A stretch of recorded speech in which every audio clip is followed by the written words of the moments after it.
नमस्कार विद्यार्थी मित्रांनो, स्वागत आहे तुम्हा सर्वांचं महा एक्झाम पॉइंट आपल्या एज्युकेशनल यूट्यूब चॅनलवरती. तर विद्यार्थी मित्रांनो, जर तुम्ही बार्टी, सारथी किंवा TRTI किंवा महाज्योती यांचा CET प्रवेश परीक्षा अर्ज 2025चा भरला असेल किंवा तुम्ही आज ना उद्या भरणारे असाल किंवा भरण्याच्या तयारीमध्ये असाल, तर मित्रांनो आजची अपडेट अशा सर्व उमेदवारांकरता अतिशय आणि अतिशय महत्त्वपूर्ण असणारी असेल. कारण का यामध्ये तुमच्या CET प्रवेश परीक्षेचा जो काही अभ्यासक्रम आहे त्या संदर्भाची ही लेटेस्ट अपडेट देण्यात आलेली आहे. तर मित्रांनो, आपण संपूर्ण काही विस्तृत माहिती व्हिडिओमध्ये आपण जाणून घेणार आहोत. तत्पूर्वी तुम्ही जर आपल्या चॅनलवर नवीन असाल आणि तुम्ही जर बार्टी, सारथी, TRTI, महाज्योती किंवा महाराष्ट्रातील तमाम सरळ सेवा पदभरतीची तुम्ही तयारी करत असाल, तर फटाफट तुम्ही आपल्या चॅनलला सबस्क्राईब करून घ्या मित्रांनो. कारण का यावर तुम्हाला सर्वात प्रथम आपण अपडेट देण्याचा प्रयत्न करत असतो. आणि तसेच तुम्ही आपला टेलिग्राम ग्रुप देखील जॉईन केला नसेल, टेलिग्राम ग्रुप देखील जॉईन करून घ्या. त्या ठिकाणी आपण सर्व तुम्हाला PDF चे अपडेट उपलब्ध करून देत असतो. तर मित्रांनो, आता वळूया अपडेटकडे. नेमकं बार्टी, सारथी आणि TRTI महाज्योती मार्फत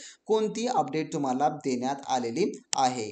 या ठिकाणी तुम्ही पाहू शकता जी काही TRTI, सारथी, महाज्योती, बार्टीद्वारे जी ही देण्यात आलेली सर्वात महत्त्वपूर्ण अपडेट आहे तुमच्या या CET परीक्षेसाठीची. जसे की या ठिकाणी तुम्ही पाहू शकता, बार्टी, TRTI, सारथी, महाज्योती व RT या संस्थांमार्फत राबवण्यात येणाऱ्या विविध स्पर्धा परीक्षा पूर्व प्रशिक्षण कार्यक्रमासाठी घेण्यात येणाऱ्या सामायिक प्रवेश परीक्षा कॉमन इंटरेस्ट टेस्ट करिता अभ्यासक्रम बाबत सूचना. तर ह्या संपूर्ण ज्या सूचना आहेत मी तुम्हाला सांगितलं आहे, अभ्यासक्रमाबाबत सूचना आहेत आणि प्रत्येकाचा अभ्यासक्रम या ठिकाणी वेगवेगळा आहे. जसं की ज्या लेवलची तुम्ही परीक्षेसाठी तुम्ही हा फॉर्म भरत आहात CET अर्ज, त्या प्रकारे या ठिकाणी त्याचा अभ्यासक्रम असणार आहे. जसं की तुम्ही UPSC भरत असाल तर त्या लेवलचं एक्झामिनेशन त्या ठिकाणी होणार असेल. MPSC भरत असाल तर MPSC प्रमाणे असणारे असेल. तुम्ही पोलीस भरती भरत असाल तर पोलीस भरतीसाठी वेगळी असणारी असेल. असं प्रत्येकाचा लेवल या ठिकाणी ठेवण्यात आलेला आहे. जसं की मी तुम्हाला आता पुढे संपूर्ण काही सांगणारच आहे. तर या ठिकाणी काय म्हटलेलं आहे पाहून घ्या. सविस्तर आपण या ठिकाणी पाहू आता की डॉक्टर बाबासाहेब आंबेडकर संशोधन व प्रशिक्षण संस्था बार्टी, आदिवासी संशोधन व प्रशिक्षण संस्था TRTI, छत्रपती शाहू महाराज संशोधन व प्रशिक्षण संस्था सारथी, महात्मा ज्योतिबा फुले संशोधन व प्रशिक्षण संस्था महाज्योती आणि अण्णाभाऊ साठे संशोधन व प्रशिक्षण संस्था RT या स्वायत्त संस्थांच्या विविध योजनेच्या अंमलबजावणीच्या अनुषंगाने निश्चित करण्यात आलेल्या सर्व कष धोरणांतर्गत स्पर्धा परीक्षा प्रशिक्षण कार्यक्रम अंमलबजावणी व संनियंत्रण समितीद्वारे लाभार्थी निवड करता ऑनलाईन स्वरूपात सामायिक परीक्षा जे की घेण्यात येणार आहे. तर सामायिक प्रवेश परीक्षा ही त्याकरता अभ्यासक्रम व इतर सूचना या ठिकाणी आपल्याला देण्यात आलेल्या आहेत, जे की आपण या ठिकाणी पाहू शकता. जर समजा तुम्ही UPSC साठी अप्लाय करत असाल, UPSC साठी तर दिल्ली व महाराष्ट्र करिता, तर या ठिकाणी त्याचा अभ्यासक्रम पाहून घ्या. जे की टोटल नंबर ऑफ क्वेश्चन या ठिकाणी 100 आहेत आणि medium of exam language Marathi आणि इंग्लिश दोन्हीमध्ये असणार आहे. आणि नेचर ऑफ पेपर जो आहे थोडक्यात ऑब्जेक्टिव्ह टाईपमध्ये पेपर होणार आहे या ठिकाणी, जे काही MCQ बेस पेपर होणार असेल. आणि त्यासाठी टोटली 100 मार्क या ठिकाणी असणारे आहेत. तर 100 प्रश्न 100 मार्कासाठी या ठिकाणी तुम्हाला विचारले जाणारे आहेत. आणि यासाठी कसल्याही प्रकारची निगेटिव्ह मार्किंग वगैरे नाही असं त्यांनी या ठिकाणी नमूद केलेलं आहे. जसं की या ठिकाणी तुम्ही पाहू शकता की सदर सामायिक CET ऑनलाईन स्वरूपात घेण्यातून यामध्ये नकारात्मक गुण जे की लागू राहणार नाहीत, म्हणजे की निगेटिव्ह मार्किंग नाही या ठिकाणी. आणि परीक्षेचा कालावधी हा 2 तास असणारा असेल. तर आपण एक 2 ते 3 दिवसापूर्वी व्हिडिओ बनवला होता, जो की 2024 ची रिसेंटली एक्झाम झालेली आहे. त्यामध्ये 50 प्रश्न 100 गुणासाठी होते. तर आता जे आहे थोडक्यामध्ये 100 प्रश्न असणार आहेत आणि 100 गुणासाठीची तुमची परीक्षा होणारी आहे, की प्रति प्रश्नाला 1 मार्क या ठिकाणी तुम्हाला दिला जाणारा आहे आणि निगेटिव्ह मार्किंग देखील या ठिकाणी नाही. तर UPSCचा अभ्यासक्रम या ठिकाणी तुम्ही जर UPSC साठी अप्लाय केला असेल तर तुम्ही या ठिकाणी स्क्रीनशॉट काढून घ्या किंवा याची आपण PDF आपल्या टेलिग्राम ग्रुपवर दिलेले आहे ऑलरेडी, त्या ठिकाणी तुम्ही देखील पाहू शकता. तर याची तुम्ही स्पेशली एक स्क्रीनशॉट काढून घ्या. UPSC साठी अभ्यासक्रम हा खूप मोठा स्वरूपाचा आहे. त्यानंतर MPSC साठी, तर MPSC साठी देखील थोडक्यामध्ये कॉमन अभ्यासक्रम आहे UPSC MPSC, फक्त क्वेश्चनचा डिफिकल्ट लेवल हा कमी जास्त असू शकतो. तर MPSC राज्यसेवा पूर्व परीक्षा पूर्व प्रशिक्षण त्यासाठी अभ्यासक्रम हाच आहे, जो की वर UPSC ला दिलेला आहे. त्यानंतर महाराष्ट्र लोकसेवा आयोग MPSC अभियांत्रिकी, जे की मेस परीक्षा पूर्व प्रशिक्षण, यासाठी देखील same total number of question, पेपरचा मीडियम देखील दोन्ही लँग्वेजमध्ये असेल आणि नेचर ऑफ पेपर MCQs आणि टोटल जे आहेत मार्क्स जे की 100 या ठिकाणी तुम्हाला दिले जाणारे आहेत आणि टॉपिक देखील सर्व काही या ठिकाणी सेम आहेत. त्यानंतर महाराष्ट्र लोकसेवा आयोग MPSC जे काही न्यायिक सेवा परीक्षा पूर्व प्रश्न घेत आहे, त्यासाठी जर अप्लाय करत असतील तर त्यांच्यासाठी थोडक्यात अभ्यासक्रम या ठिकाणी वेगळा आहे. जसं की या ठिकाणी तुम्ही पाहू शकता, त्यामध्ये फक्त तुम्हाला लॉ रिलेटेड जे काही टॉपिक्स आहेत सब्जेक्ट्स त्या ठिकाणी तुम्हाला त्यावर 100 प्रश्न 100 गुणासाठी विचारले जाणार असतील आणि त्यासाठी इंग्लिश आणि मराठी लँग्वेज असेल आणि ही जी देखील MCQ स्वरूपामध्ये तुमची परीक्षा होणारी असेल. तर या ठिकाणी पाहून घ्यायचा सविस्तर काही अभ्यासक्रम टॉपिक देखील या ठिकाणी तुम्ही पाहू शकता, जे काय तर कोड ऑफ क्रिमिनल प्रोसिजर, त्यानंतर constitution of India, civil procedure of code, त्यांना महाराष्ट्र रेंट कंट्रोल ऍक्ट असं संपूर्ण काय आहे. तर याची तुम्ही स्क्रीनशॉट काढून घ्या जर तुम्ही यासाठी अप्लाय केलेला असेल तर. त्यानंतर आपण पुढील पाहू, जे आपलं पुढचं पद आहे. तर जे कोणी आता स्टाफ सिलेक्शनसाठी अप्लाय करत असतील SSC साठीचा, तर वर्ग 3 परीक्षा पूर्व प्रशिक्षण यासाठी सिलेबस पाहून घ्या.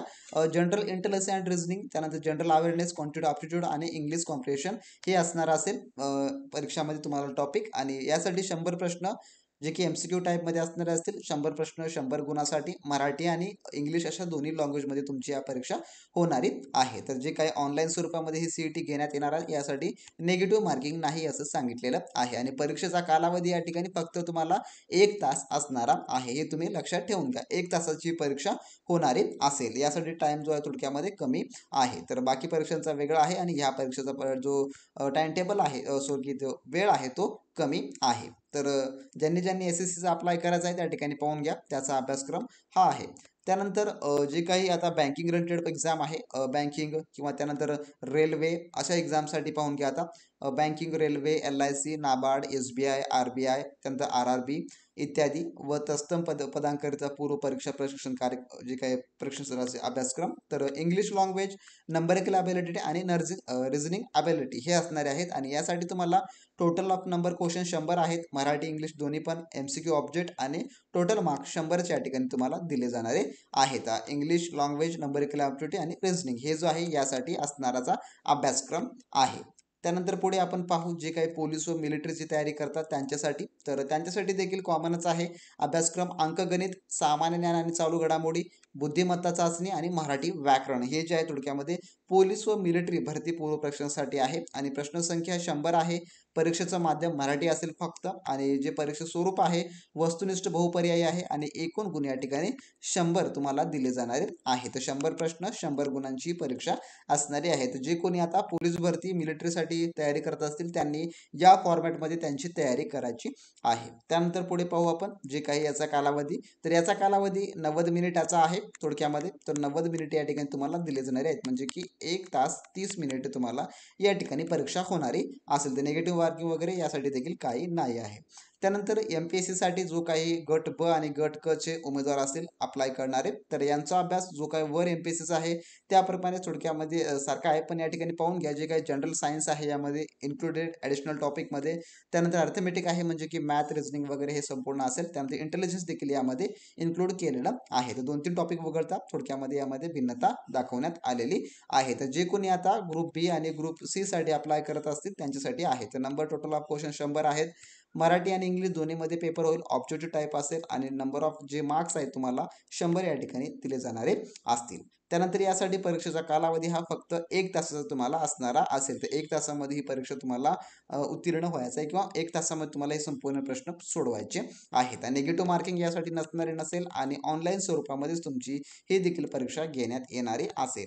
ऑनलाईन स्वरूपामध्ये परीक्षा असल्यामुळे जे काही आता उमेदवार सरळ सेवेची तयारी करत आहेत त्यांच्यासाठी ही परीक्षा अतिशय इझी होणारी असेल. कारण का जो आपण आतापर्यंत TCS आणि IPSचा पॅटर्न आपण फॉलो केलेला आहे थोडक्यामध्ये, त्या प्रकारचीच तुमची ऑनलाईनची परीक्षा ही देखील होणारी असेल. तर अशा प्रकारे याचा अभ्यासक्रम आहे जे की आता आपल्याला सुस्पष्ट अवेलेबल करून दिलेला आहे. तर याची तुम्ही स्क्रीनशॉट काढून घेऊ शकता किंवा आपला जो टेलिग्राम ग्रुप आहे, टेलिग्राम ग्रुपवर देखील आपण याची PDF उपलब्ध करून देऊ. लवकरात लवकर तुम्ही टेलिग्राम ग्रुप देखील त्या ठिकाणी जॉईन करून घेऊन संपूर्ण काही याची PDF जी आहे तुम्ही मिळवून घेऊ शकता. तर अशी होती ही अपडेट जे की सर्व उमेदवारांकरता महत्त्वपूर्ण आहे. जे CETची तयारी करत आहे, ज्यांना चांगले गुण मिळवून ह्या CETमध्ये पात्र ठरायचं आहे, त्यांनी या फॉर्मॅटमध्ये अभ्यास करणं अतिशय इम्पॉर्टंट आहे. तर मित्रांनो, कसा वाटला व्हिडिओ नक्की कळवा. जर तुम्ही आपल्या चॅनलवर नवीन असाल तर चॅनलला सबस्क्राईब करून घ्या मित्रांनो, जेणेकरून तुम्हाला सर्व काही अशा प्रकारचे महत्त्वपूर्ण अपडेट लवकरात लवकर पाहायला मिळतील. तर भेटू नेक्स्ट व्हिडिओमध्ये नवीन माहितीसोबत, नवीन का अपडेटसोबत. तोपर्यंत मित्रांनो, बी प्रॅक्टिस क्रॅक एक्झाम.